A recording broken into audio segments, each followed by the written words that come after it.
Bonjour et merci infiniment de recevoir encore chez vous en ce jour, rencontre et échange. Nouveau numéro, nous allons parler d'un sujet familier courant, mais qui est toujours d'actualité et pour cause. Nous allons parler des consultations prénatales, pourquoi faire, et ça intéresse les jeunes femmes, les mamans, les futures mamans, les femmes qui sont porteuses d'une grossesse. Il y a des étapes à franchir, la grossesse qui dure 9 mois, quelques 180 jours. Il faut donc un suivi du spécialiste pour que l'accouchement ait lieu dans de bonnes conditions. Pour en parler, un doyen, le docteur Adnalité, il est mon invité. Docteur, bonjour et merci de cette invitation. Merci beaucoup pour cette invitation. Je suis heureux d'être sur ce plateau de Delta Santé et je suis heureux de parler de la grossesse et de l'accouchement, de la consultation prénatale, puisque dans mon métier, je suis gynécologue accoucheur. C'est cela. Ça me rappelle le tout début de Delta Santé. Vous étiez nos principaux invités à l'époque. Hein? Si. Ça fait plaisir de vous retrouver. Hein? après quelques quinzaines d'années. Quelques quinzaines d'années. Merci pour votre disponibilité. Merci beaucoup. Je le disais, on va parler des consultations prénatales. Le docteur Fouvi Adnalité, docteur en médecine, gynécologue obstétricien. Et mon invité, docteur, on va faire comme dans une salle de classe pour définir les thèmes de nos échanges, n'est-ce pas? Pas de problème. Alors, c'est quoi une consultation prénatale? Une consultation prénatale, c'est une surveillance de la grossesse. Parce qu'en fait, il faut distinguer le début de la grossesse et le suivi de la grossesse. La grossesse peut être considérée comme une expérience merveilleuse. Parce qu'en fait, une grossesse, c'est un miracle. Puis c'est la question d'une vie qui va sortir. Qui est une vie qui va venir, une vie qui a besoin d'être surveillée. Mais cette surveillance cache parfois des incertitudes. C'est pour ça que la grossesse doit être considérée, quel que soit le moment, comme une création, un don de Dieu, un événement merveilleux, mais qu'il faut mener à bien, de façon à ce qu'à la sortie, tout le monde se retrouve dans la joie. C'est ça. C'est un miracle que Dieu fait et que le médecin n'est que l'intermédiaire qui permet de transmettre la vie qui nous est donnée pour nous les croyants par le Seigneur, le Dieu Tout-Puissant. Il s'agit bien sûr de deux vies, ce n'est pas seulement une seule vie, docteur. Il s'agit de deux vies, et la vie de la mère et de la vie de l'enfant. Alors finalement, qu'est-ce que vous suivez? Les deux ou bien les deux. Prioritairement, il y en a une qui prime sur l'autre ou bien c'est les deux sont... Les deux sont aussi importants les uns que les autres. Parce qu'en fait, pourquoi les uns? Parce que la femme qui tombe enceinte vient avec son corps et sa maladie. Une femme asthmatique tombe enceinte, il faut s'occuper de la femme, de son âge et de sa grossesse. Une femme qui a des hématies, on dit en général drépanocytaire, elle vient avec sa maladie et sa grossesse. Une femme qui est diabétique, elle vient avec son diabète et sa grossesse. Donc, qui a de la tension, il faut qu'il y ait de la tension, il faut s'occuper de la tension artérielle et sa grossesse. Donc, le médecin est chargé de mener à bien cet ensemble. C'est ce qui explique d'ailleurs la différence entre la sage-femme, qui est spécialiste dans la surveillance de la grossesse, et le médecin gynécologue accoucheur qui s'occupe de l'ensemble du problème médical de la femme. Oui, parce que nous entendons tous ces termes. Il y a accoucheur, sage-femme, il y a gynécologue, vous ajoutez obstétricien. On en profite aussi pour faire ces précisions terminologiques. Voilà. Alors, tout ce qui est gynécologie, c'est ce qui intéresse la partie reproduction génitale de la femme. Donc, le médecin gynécologue accoucheur est un médecin d'abord qui sait utiliser un stéthoscope, qui sait poser un diagnostic médical, qui sait surveiller une tension, qui sait surveiller une crise d'asthme, et ensuite, il a comme spécialité de faire les accouchements. Parce que tout à l'heure, je disais que dans les accouchements, il y a toujours des incertitudes. Et ce sont ces incertitudes. Rien ne suit que la grossesse puisse aller à terme sans difficulté, sans heurts, sans risque. Tout peut se passer sans heurts, sans risque. Puisque, comme je dis souvent, nos grands-mères nous ont accouchés, ont accouché nos pères sans médecin. À la maison d'ailleurs. Ils ont survécu. Et donc, il y a un côté merveilleux, justement. Il y a un côté main de Dieu qui protège. Mais la science évolue et on ne veut plus qu'il y ait de mort à l'accouchement. On ne veut plus qu'à l'accouchement, alors qu'on s'attend à un événement heureux, On vous dit la mère est décédée, on vous dit l'enfant est décédé, parfois les deux. Les deux. Or, il faut éviter ça. Ça C'est devient ce qui drame explique pour la famille. pourquoi justement le médecin, gynécologue, accoucheur est toujours sur la braise dès qu'un accouchement apparaît. Parce que ce n'est pas dire « oh, c'est facile », mais il y a des surprises. C'est ça. Ce sont les incertitudes du métier. Oui. Et donc, l'accoucheuse L'accoucheuse sage-femme, est chargée de surveiller la grossesse, pendant la grossesse et au cours de l'accouchement. Et là, elle peut accoucher. Mais actuellement, vu l'évolution, on aime bien qu'il y ait un médecin à côté pour que s'il y a un problème, elle puisse appeler au secours. Parce qu'on ne veut plus qu'il y ait des mortalités lors des accouchements. Ni pendant la grossesse, ni au moment de l'accouchement ou après l'accouchement, parce que ça existe aussi. Oui. Une femme qui fait une anémie, qui saigne beaucoup pendant son accouchement, ben, cette anémie peut l'emporter après l'accouchement. Donc il faut tenir compte de tout ça, et c'est là le rôle de l'accoucheur. On parle du gynécologue accoucheur parce qu'il s'occupe des problèmes des femmes, mais il est médecin et il fait des accouchements et il prévient les risques que comportent les accouchements. Est-ce que la grossesse expose la femme à des risques, à des maladies, même s'il n'en avait pas avant? Parce qu'on a vu des femmes qui ne souffraient pas de tension artérielle, mais qui, dès qu'elles tombent enceintes, eh bien, en souffrent. Mais c'est une très bonne question parce que dans notre métier, nous distinguons l'hypertension avant la grossesse, au cours de la grossesse ou après la grossesse. Parce qu'effectivement, il y a des femmes qui sont normales, qui n'ont pas d'hypertension, et puis dès qu'elles tombent enceintes, elles font des poussées d'hypertension. C'est ça. Et ce sont des problèmes très sérieux qu'il faut essayer. Il y a forcément un lien, n'est-ce pas, entre l'état actuel de la femme qui est enceinte et son organisme habituel avant la grossesse. Justement, parce qu'il y a un phénomène physiologique qui fait que la grossesse, la tension se déclenche. Mais j'avoue que jusqu'à présent, à ma connaissance, on n'a pas une cause précise pour dire pourquoi cette femme tombe enceinte.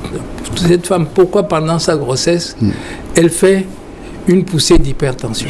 C'est là où interviennent tous les problèmes familiaux. Est-ce qu'elle a bien supporté sa grossesse? Est-ce que le conjoint a accepté la grossesse? Est-ce que la famille a accepté sa grossesse? Parce que une femme qui vit des facteurs qui peuvent jouer. Dans un milieu, oui, c'est des facteurs qui jouent. Une femme qui est heureuse dans son ménage, en général, porte bien sa grossesse. Mais une femme qui vit le stress professionnel, porte ce stress professionnel et peut faire des poussées d'hypertension pendant la grossesse. C'est ça.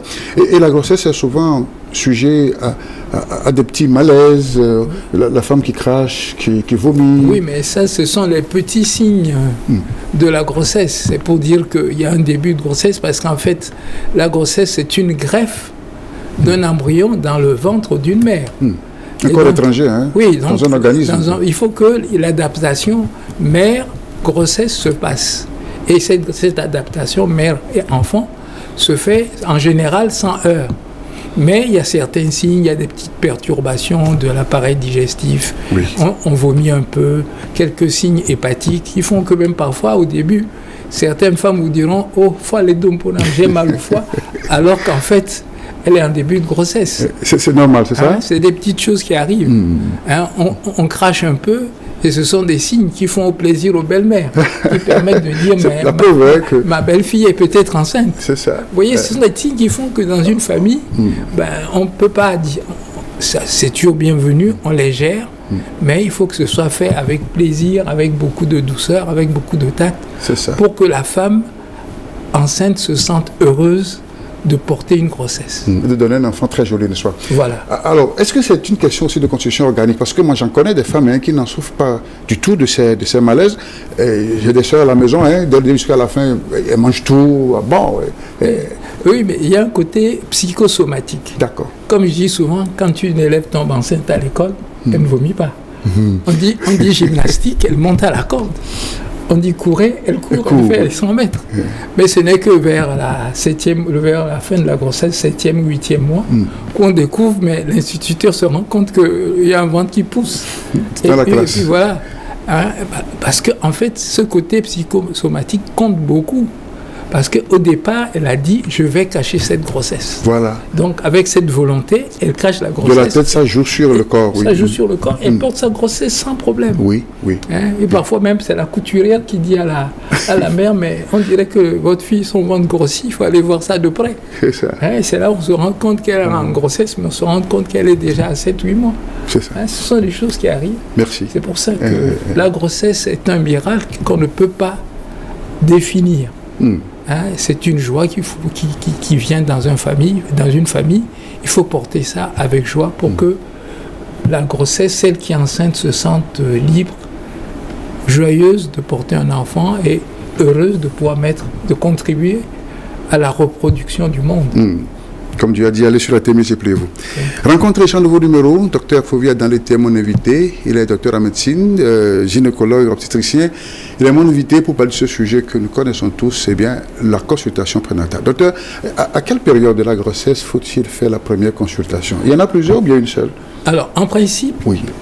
On peut considérer, en général, on dit, bon, la grossesse durant 9 mois, on fait premier trimestre, deuxième trimestre et troisième trimestre. Au premier trimestre, on s'occupe d'abord de poser le diagnostic de la grossesse. C'est-à-dire être sûr qu'il y a une grossesse, voilà. Qu'elle est bien implantée. On peut aussi se tromper, c'est ça? Oui, on peut se tromper, parce qu'il y a ce qu'on appelle des grossesses nerveuses. Il y a des femmes qui vous diront, je suis enceinte, et puis on l'examine cliniquement, biologiquement, il n'y a aucun signe de grossesse, mais elle va vous dire que son ventre pousse et qu'elle n'a pas de règles depuis 2 mois, depuis 3 mois. Oui. Il y a eu des cas qui ont défreiné la chronique. Je ne veux pas en parler ici, mais c'est nerveux, on arrive à les convaincre, à leur enlever cette anxiété, et puis un beau jour on déclenche les règles. Bon, et puis on s'arrange pour que le milieu l'accepte. Jeune mariée, elle arrive, tout le monde est content de voir une jeune mariée, elle fait une grossesse nerveuse, ça s'appelle une grossesse nerveuse. Ah bon? Mais il faut passer dessus et puis ça s'arrange. Oui, alors nous parlons de la période où il faut... il faut d'abord donc faire le premier diagnostic, c'est de dire il y a une grossesse. Oui. Ce diagnostic, c'est d'abord l'absence des règles. Quand il y a absence de règles, l'examen médical permet de dire il y a grossesse parce que l'utérus grossit. Ça grossit tout doucement, tout doucement. Mais en début de grossesse, elle peut avoir des douleurs au ventre.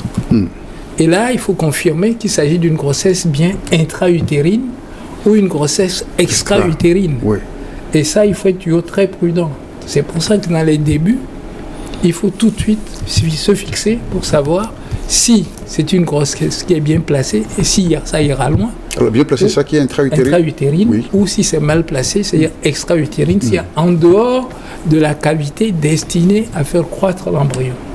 Parce que ça s'est développé au niveau d'une trompe ou bien dans l'abdomen, parce qu'il y a ce qu'on appelle des grossesses abdominales. Carrément, hein? Carrément. Ah bon? Et puis, c'est des problèmes qui donnent des enfants mal formés, ainsi de suite. Donc, une fois que le premier trimestre est fait, le médecin s'occupe des problèmes de la santé de la mère. C'est là où l'examen clinique de la femme compte. On l'examine, on surveille sa taille, son pouls, sa tension. Est-ce qu'elle est anémiée? Est-ce qu'elle n'est pas anémiée? Ensuite, il y a les examens biologiques. Oui. Le groupe sanguin, l'électrophorèse de l'hémoglobine pour s'assurer qu'elle n'est pas drépanocytaire, qu'elle n'a pas de tare S ou AS ou AC ou SC. Vous voyez, on appelle ça souvent chez nous lui. Il faut essayer de détecter ça. Un examen médical et ensuite on examine le cœur pour s'assurer que c'est le cœur de la femme. De la femme, parce que c'est d'ailleurs comme disent les vieux médecins, ce qui distingue la sage-femme du médecin, de l'obstétricien, c'est que lui sait servir d'un stéthoscope. Alors que la sage-femme utilise que le stéthoscope obstétrical pour écouter les battements du cœur de l'enfant, alors que le médecin sait se servir d'un stéthoscope médical. Et donc avec ça, il fait un examen clinique pour détecter toutes les maladies possibles. Ça, c'est au premier trimestre. Hypertension, diabète, asthme, ainsi de suite. Et il fait un certain nombre d'examens biologiques. Je ne vais pas rentrer dans le détail, mais vous voulez que je les cite rapidement. Oui, rapidement, allez-y, oui. Bon, il y a d'abord le groupe sanguin qu'il faut savoir, Absolument. Hein. l'électrophorèse de l'hémoglobine pour savoir si c'est une femme qui a une tare de drépanocytose ou pas, ou bien une hémoglobinose. Parce que la plupart du temps, on signale qu'entre 15 et 20% dans nos régions ont une tare d'hémoglobinose. Nous disons vulgairement hématie. Hématie, oui. Hein? Alors il faut chercher ça. Une fois qu'on a fait ça, on va aller voir s'il y a d'autres maladies, dont la syphilis, la rubéole, la toxoplasmose. Hein? Ensuite, s'assurer que la femme n'a pas le sida. Ah oui. Hein? Ah oui, très important. Oui. Si elle n'a pas eu l'hépatite B, l'hépatite C. Parce que souvent on dit, une couville les jaunes, elle a les yeux jaunes. Mais il faut s'assurer que ce n'est pas une hépatite en dessous. Et puis, il faut écarter l'anémie. C'est ça. C'est-à-dire, pour toi, dans le vieux temps, alors, qu'est-ce qu'on évite? Pour que l'enfant ne soit pas contaminé ou bien pour la santé de la maman elle-même d'abord? Les deux. Les deux, oui. Parce que lorsque la femme est bien équilibrée sur le plan de l'hémoglobine, s'il n'y a pas d'anémie, l'enfant profite de la qualité du sang de sa mère. D'accord. Et c'est cette qualité du sang de la mère qui fera que l'enfant sera de bonne qualité.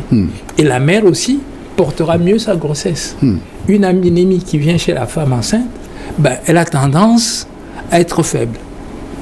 Donc, on s'assure qu'elle a un taux d'hémoglobine correct, qu'elle n'est pas anémiée. C'est une des raisons pour lesquelles, dans le vieux temps, on se contente de faire sur un buvard le taux d'hémoglobine et l'examen de sel.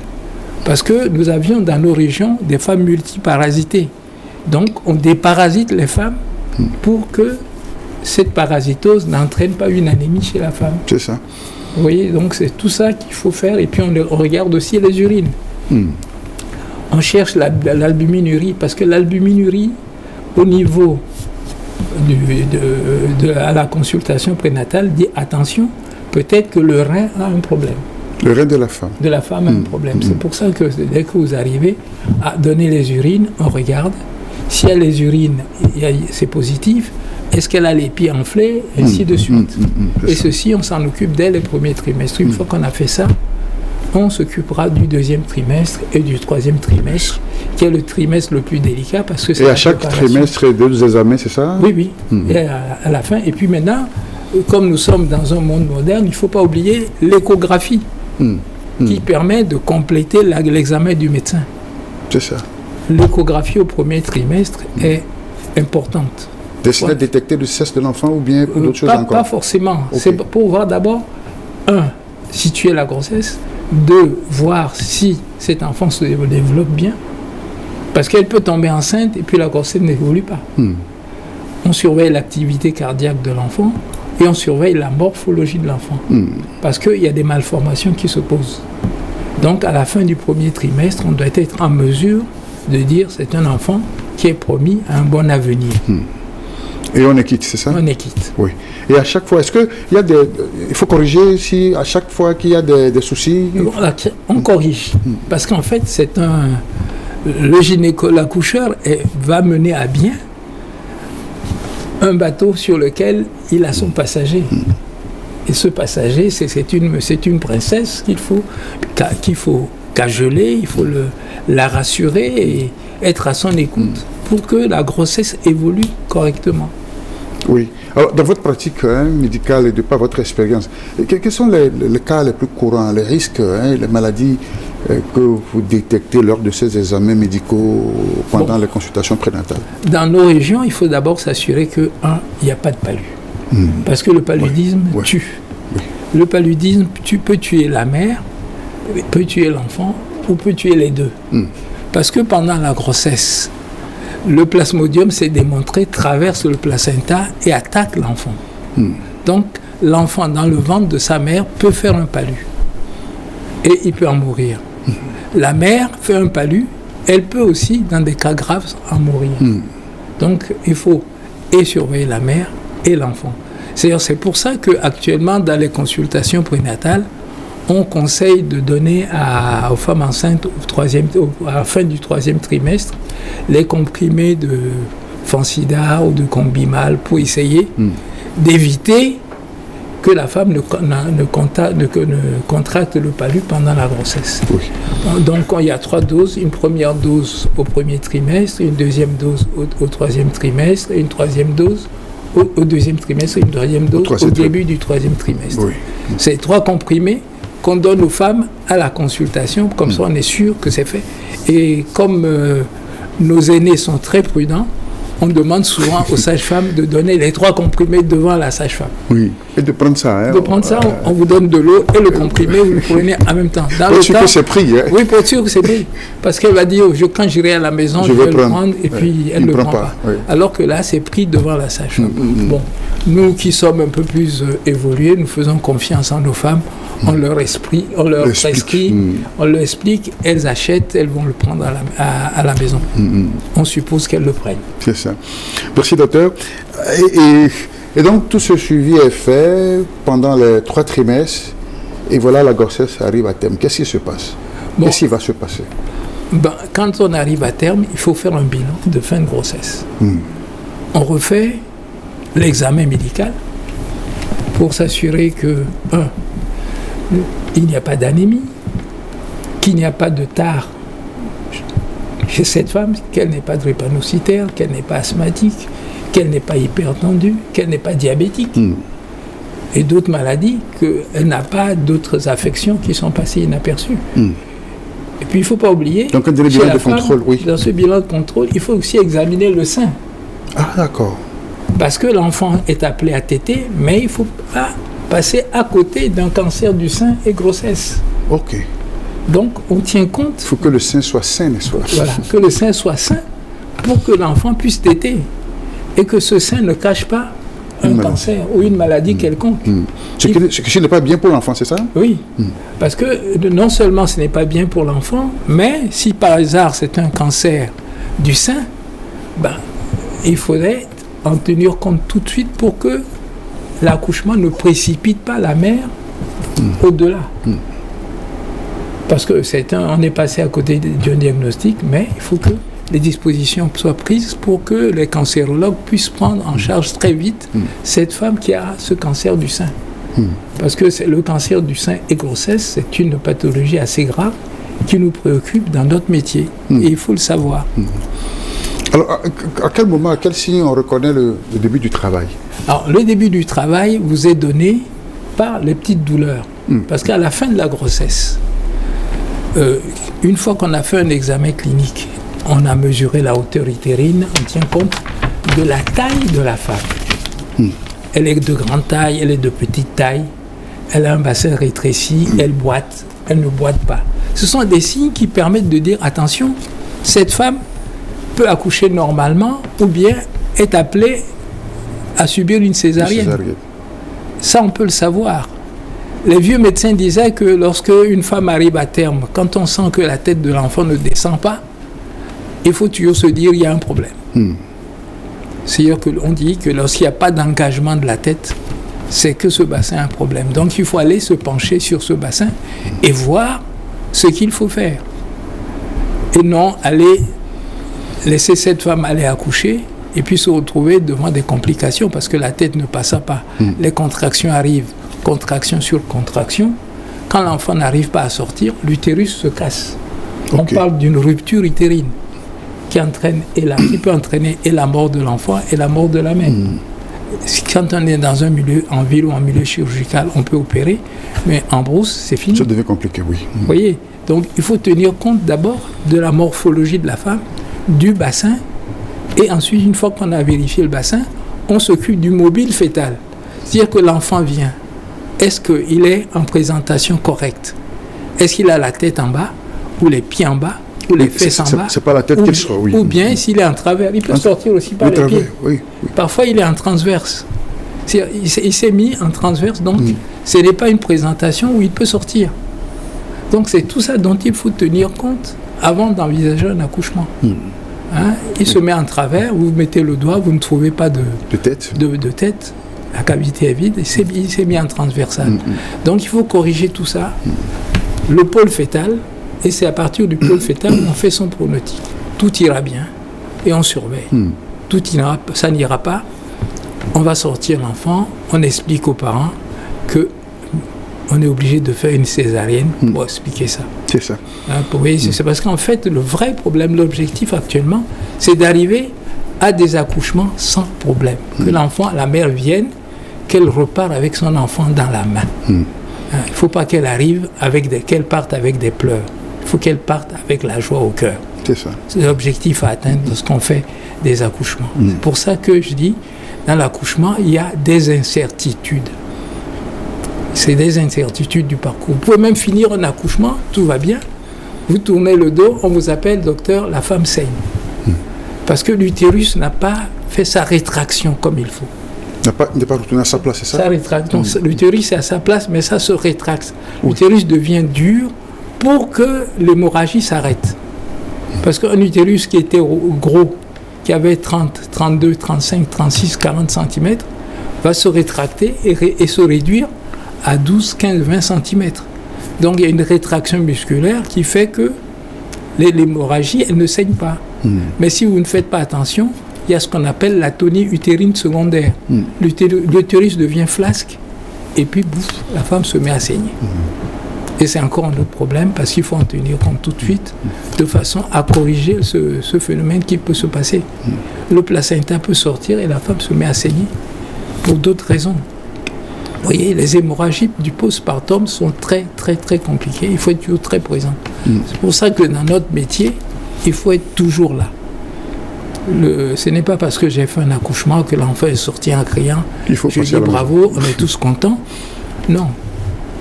Dans notre métier, la réglementation impose au médecin une surveillance au moins d'1 heure en salle d'accouchement. C'est ça. La sage-femme est tenue de surveiller en salle d'accouchement 2 heures de temps. Si après 2 heures, tout se passe bien, l'attention est bonne, il n'y a pas de...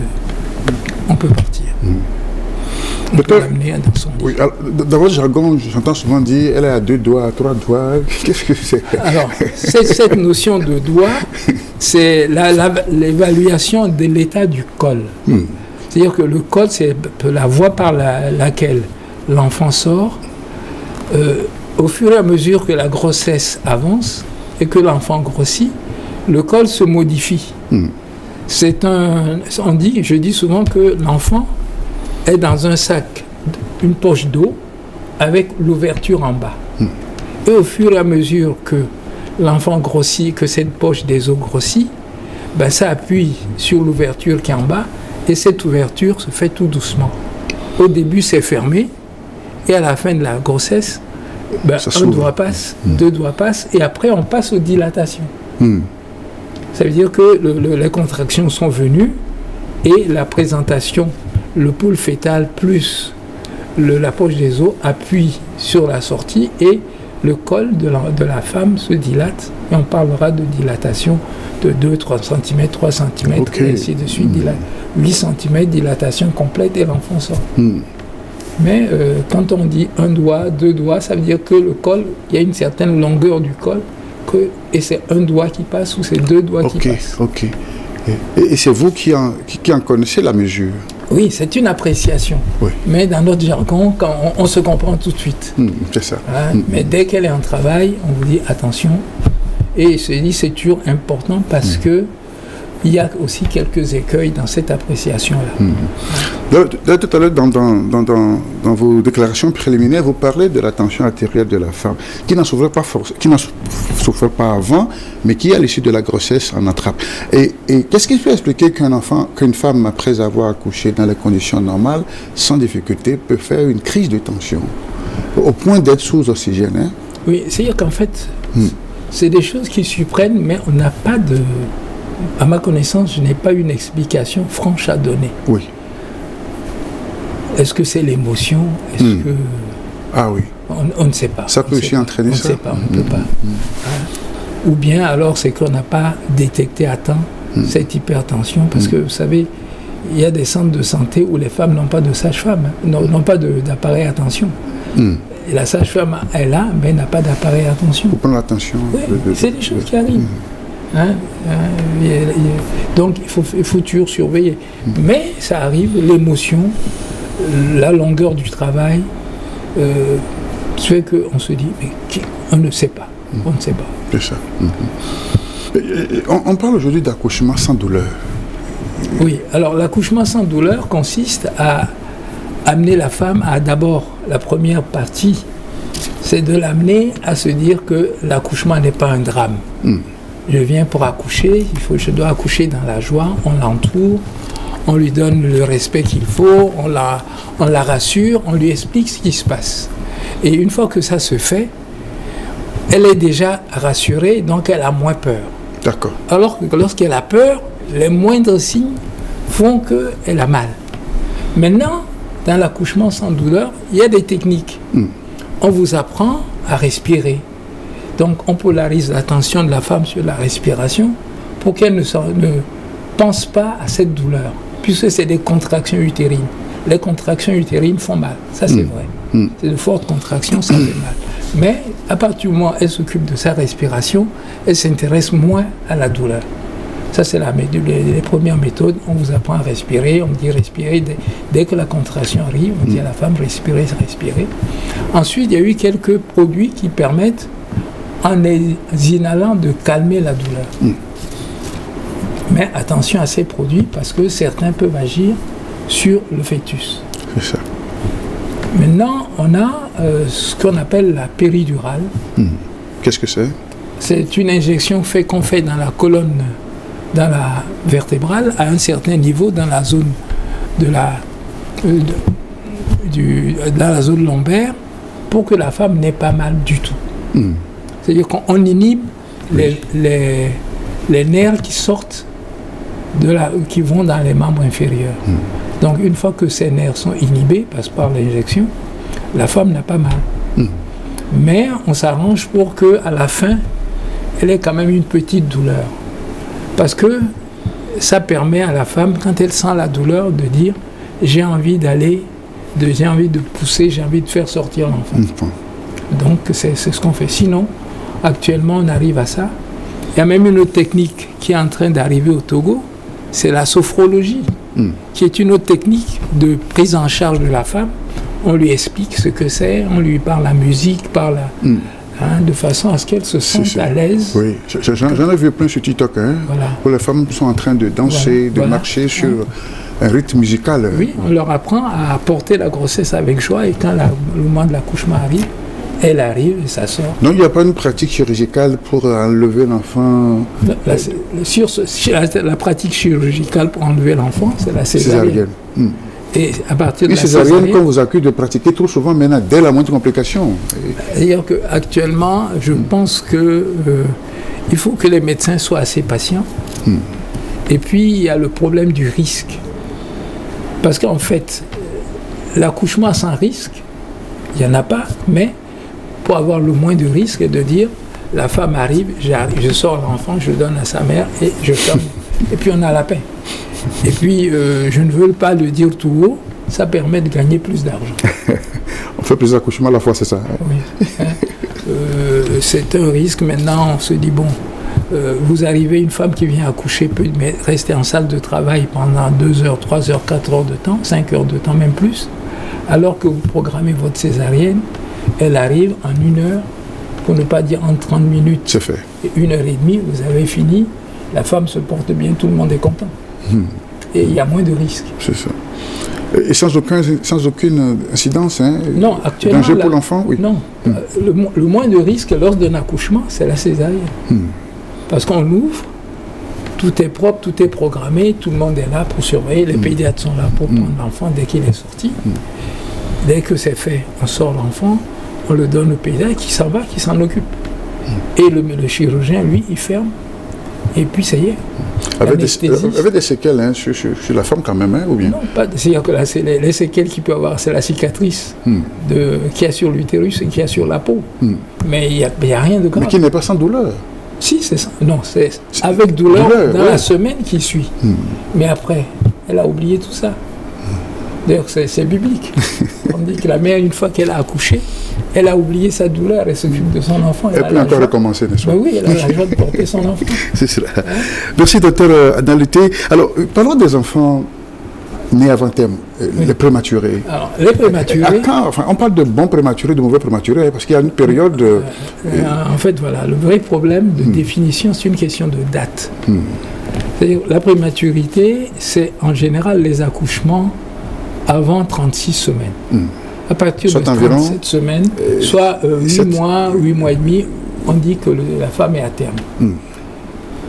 Mais en dessous, à partir du moment où l'enfant a un corps et qu'il est formé, il peut sortir à tout moment. Il peut donc, à partir de 500 grammes, 600 grammes, 700 grammes, 800 grammes, 1 kilo... Quel est le poids moyen, n'est-ce pas? C'est-à-dire que dans la définition, moins de 2,5 kg, on parlera d'un petit fœtus ou d'un prématuré compte tenu de la date. Parce qu'il ne faut pas oublier qu'il y a des hypotrophies. Il y a des femmes qui sont à terme, qui arrivent à 9 mois, mais l'enfant peut être 2 kilos. C'est des problèmes de nutrition, de malnutrition de la femme ou d'une maladie que la mère a dû avoir pendant sa grossesse. Mais en général, les prématurés ont moins de 2,5 kg. En dessous de 2,5 kg, on estime que c'est un prématuré. On parlera du grand prématuré. Et au-dessous d'1 kilo, on parlera du petit prématuré. Mais dans nos régions, lorsqu'on a des prématurés, nous ne sommes pas assez bien équipés pour nous en occuper. En Europe, à 900 grammes, 800 grammes, on s'en occupe. C'est ça. Parce qu'il y a une couveuse. Avec les couveuses, voilà. Et on s'en occupe, alors que nous n'avons pas assez de couveuses ici. Et comment vous faites alors? Je me souviens même de cette fille que j'ai connue qui était dans mon quartier, qu'on appelait paquet de sucre. Parce qu'elle est née à 1 kilo. Et à l'époque, les sages-femmes l'avaient entourée de draps bien chauds. Parce qu'il faut, le vrai problème, c'est qu'elle soit gardée au chaud. Parce qu'il y a changement de température. Voilà, et éviter l'infection. Parce qu'en fait, dans le ventre de sa mère, elle est en 36 et 37 degrés.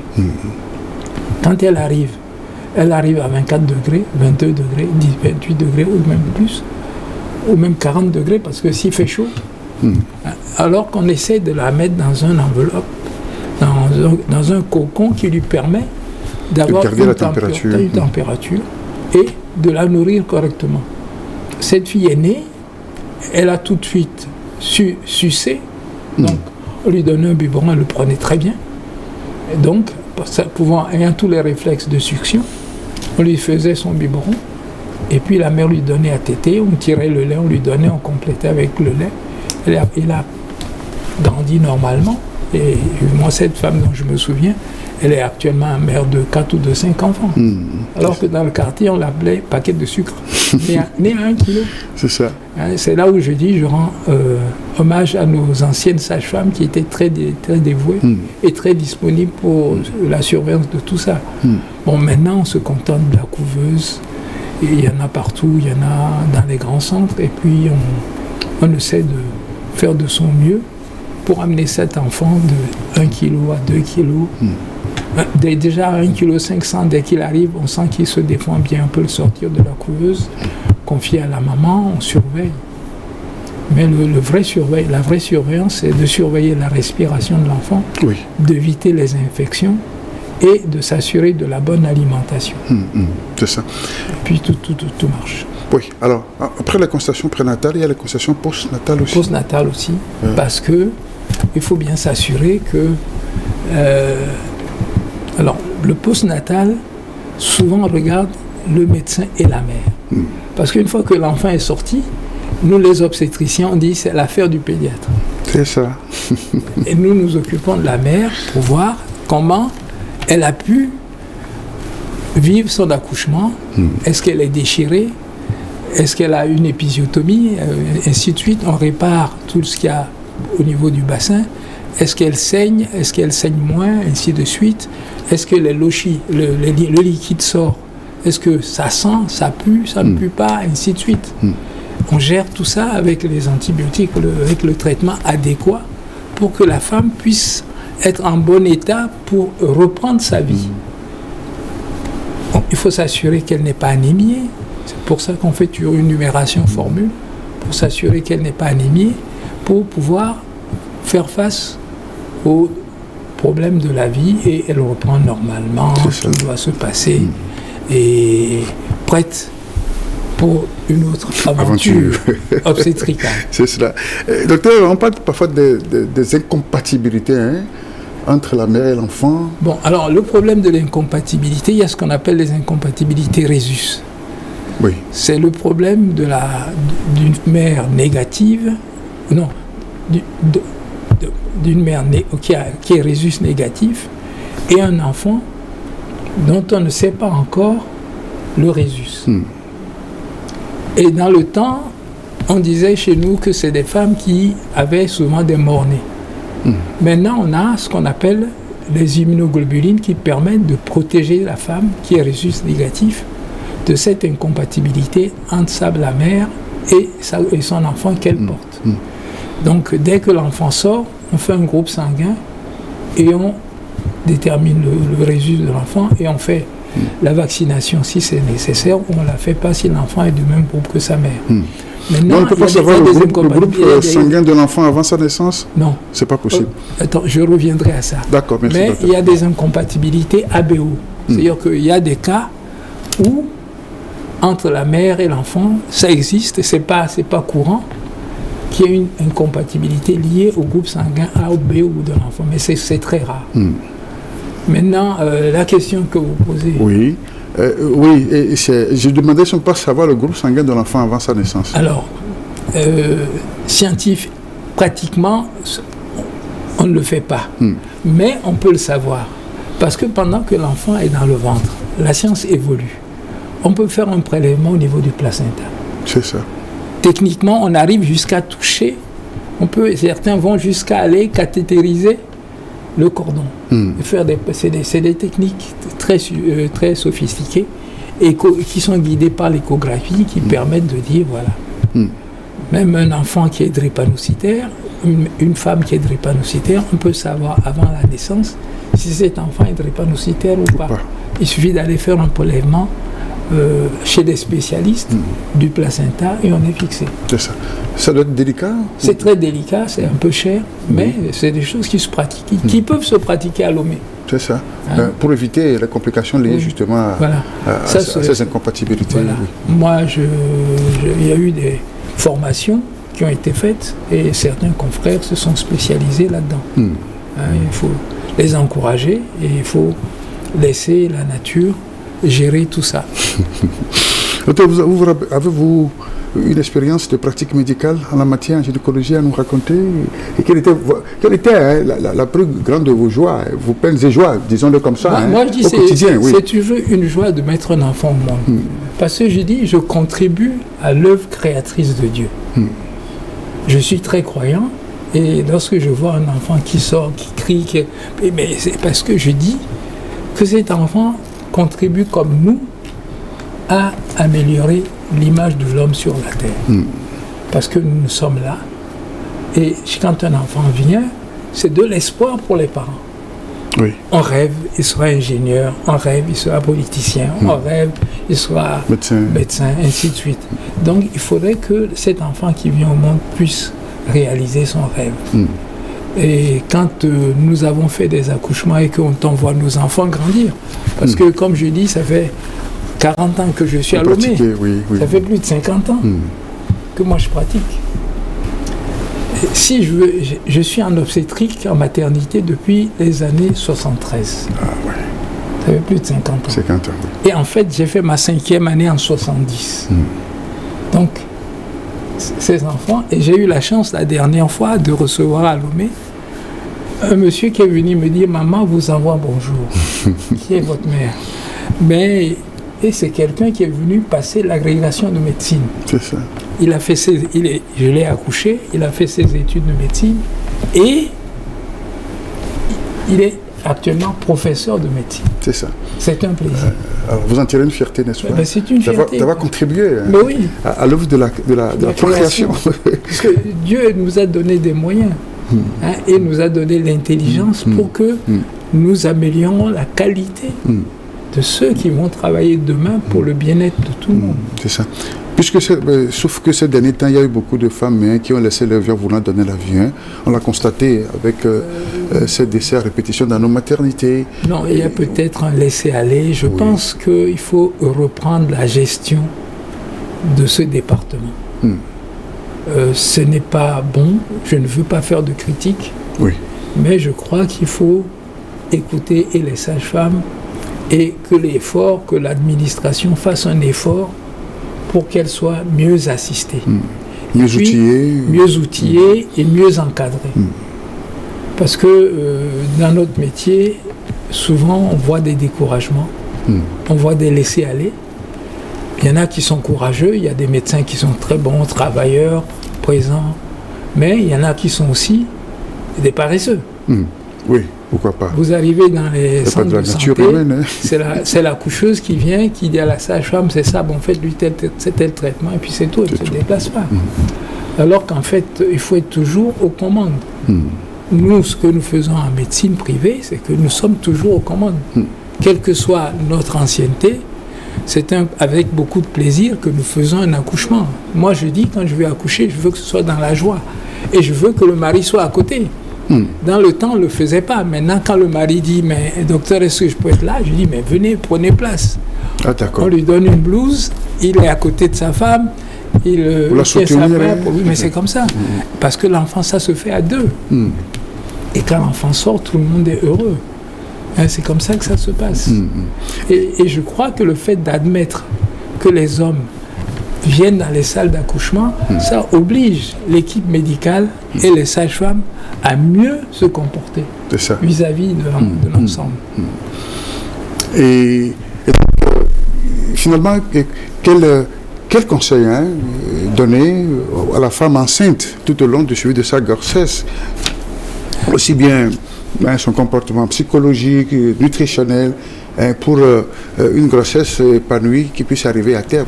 Bon, je crois que pour qu'une grossesse vienne épanouie, il faut que la femme soit d'abord heureuse de porter une grossesse.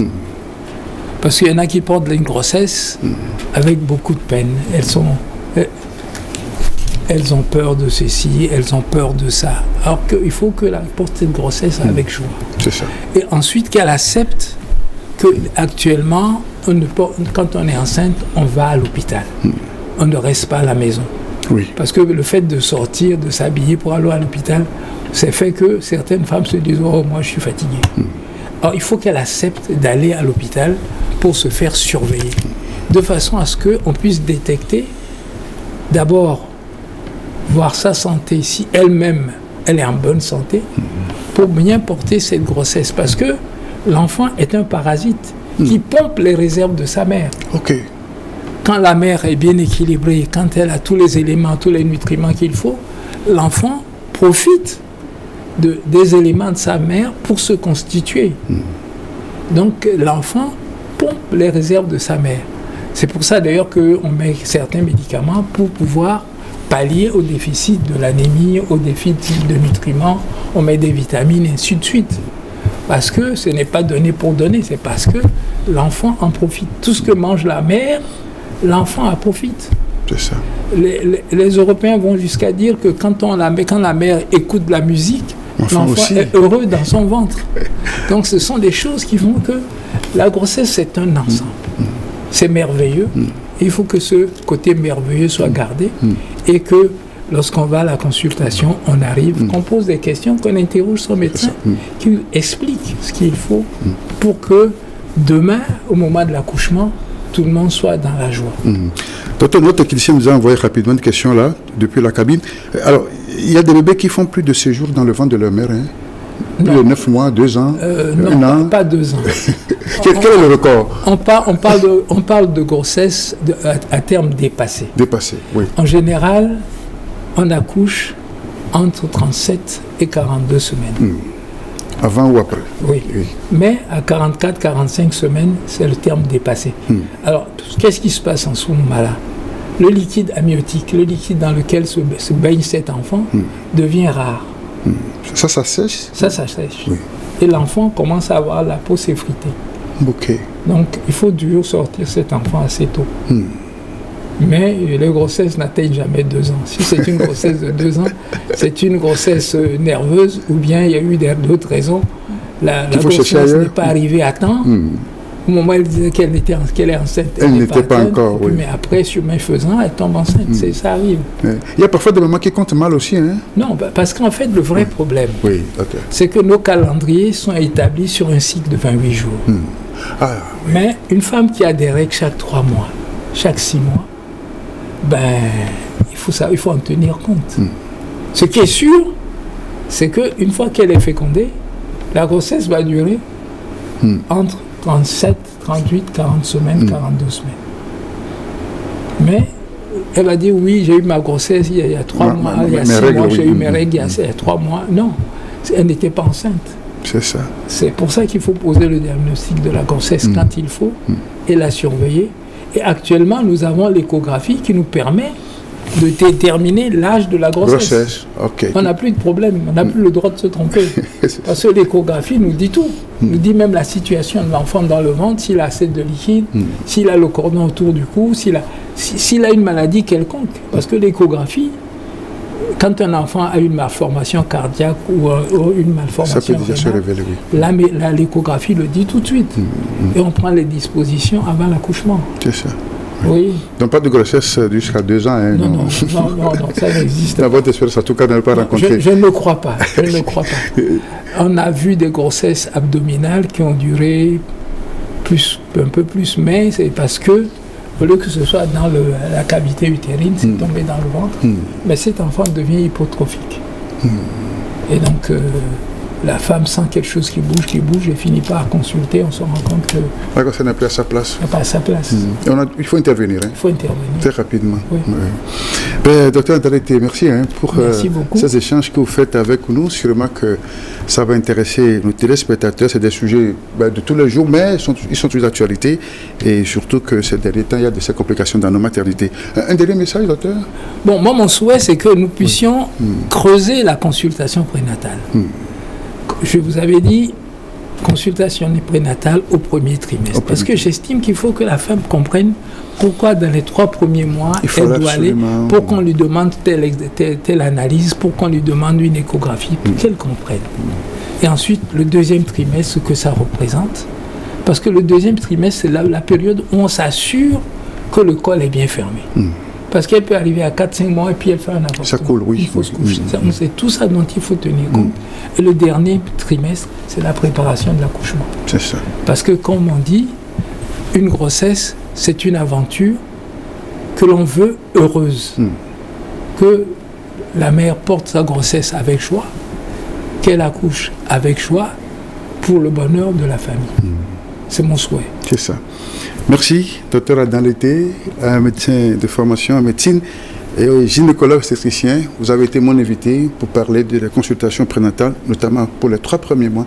C'est très important pour vous, pour être sûr qu'il y a grossesse, afin de faire les suivis qui s'imposent, les examens médicaux qui s'en suivent. Merci pour votre disponibilité et je vous souhaite de joyeux moments puisque vous faites célébrer vos 40 ans. On va y revenir là-dessus depuis que vous êtes installé avec d'autres de vos collègues, n'est-ce pas? Oui.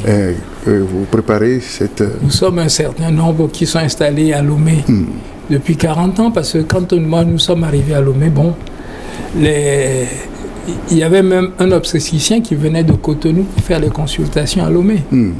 Et depuis que je peux les citer, le docteur Fiadio, le docteur Bruce, le docteur Lokodonou et moi, le docteur Iou, nous sommes les premiers à venir nous installer et ça fait donc une 40aine d'années que nous sommes là. Nous avons fait du chemin et nous sommes prêts à porter notre expérience à tous les jeunes qui prennent ce métier parce que c'est un métier passionnant qu'il faut faire avec beaucoup de cœur pour le bonheur de l'humanité. Merci, docteur Ndalete. Merci. On reviendra sur ce jubilé des 40 ans de votre exercice de pratique médicale. Mes téléspectateurs, c'est la fin de ce numéro de rencontre échange. Je rappelle que c'était le docteur Fovia Ndalete, docteur en médecine, qui a été mon invité. Je vous retrouve la semaine prochaine pour d'autres réflexions. Pendant ce temps, portez-vous bien et prenez soin de vous. Merci, docteur. Merci à vous. Félicitations. Merci. Anna, maintenant, tes observations.